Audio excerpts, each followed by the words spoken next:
Je vous souhaite la bienvenue dans cette nouvelle vidéo. Une personne m'a demandé, après avoir reçu sa participation au résultat de son entreprise, ce qu'il pouvait en faire.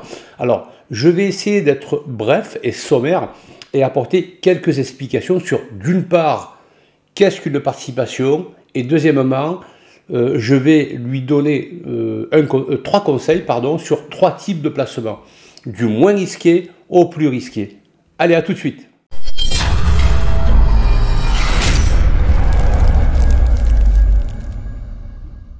Alors, la participation des salariés est obligatoire dans les sociétés qui ont au moins 50 salariés. Elle ne l'est pas en dessous. Bien sûr, après accord, un employeur peut tout à fait mettre en place la participation au sein de son entreprise ou de sa société, si bien sûr il n'atteint pas ses 50 salariés.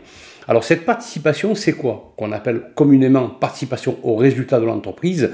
C'est en fait le partage du bénéfice net que l'entreprise génère toutes les années.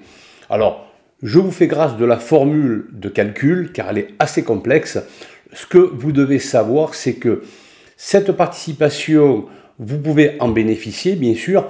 Vous avez par la suite plusieurs possibilités, soit de récupérer cette participation tout de suite.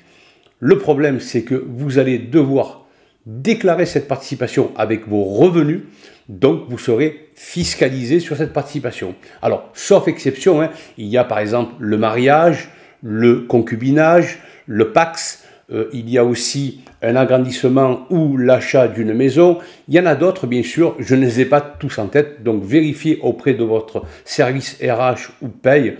Ils vous expliqueront, ou vous avez aussi la possibilité de vérifier sur Internet. Donc si vous bénéficiez de ces exceptions, mariage, etc., vous ne paierez pas d'impôt. Cependant, vous allez tout de même payer la CSG-CRDS.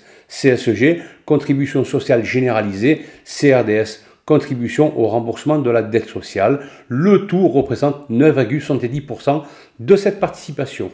Alors, vous avez bien sûr la possibilité d'échapper aussi à l'impôt, dans la mesure où si vous bloquez via des placements durant 5 ans, vous ne paierez pas d'impôt, vous allez tout de même payer la fameuse CSG-CRDS. Alors, le but de cette formation, c'est de vous expliquer quels sont les différents placements. Je vais vous en donner 3, du moins risqué au plus risqué. Alors, bien sûr, lorsque je dis moins risqué, ce n'est pas hyper rémunérateur. Au plus risqué, ça peut l'être plus rémunérateur, mais vous pouvez tout perdre. Donc, restez avec moi afin de vous expliquer tous ces aspects. Si donc vous décidez de ne pas récupérer votre participation dans l'immédiat, et d'échapper bien sûr à l'impôt sur le revenu, vous pouvez en effet décider de bloquer votre argent via un plan d'épargne entreprise durant 5 ans.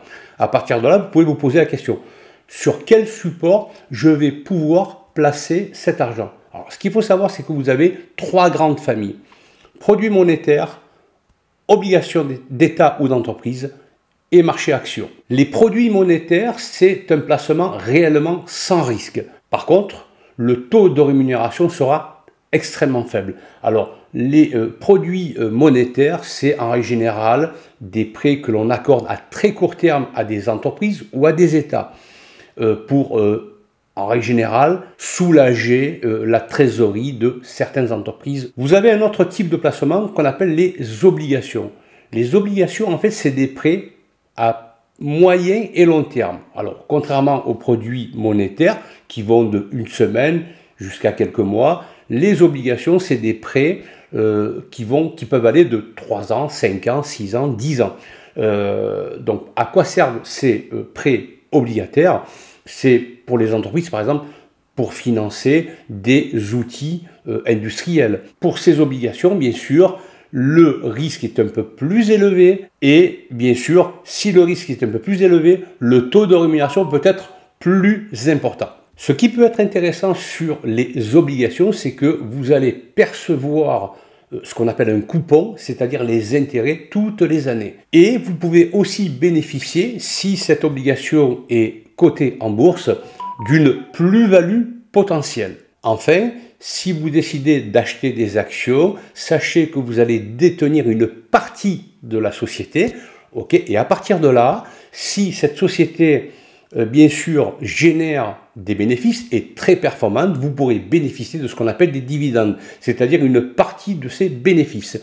De plus, si le marché est favorable, vous pourrez à terme bénéficier d'une plus-value sur la vente de cette action. Alors attention, le marché action ou les actions, c'est un marché quand même très risqué. Alors, selon le risque que vous souhaitez prendre, soit vous avez les produits monétaires, soit vous avez les obligations, ou vous avez le marché action. Mais selon la décision que vous allez prendre, le risque sera nul, voire très élevé. Alors j'espère que j'aurai répondu favorablement au questionnement de la personne qui m'a posé cette question. Moi je vous donne rendez-vous dans une prochaine vidéo et je vous dis à bientôt.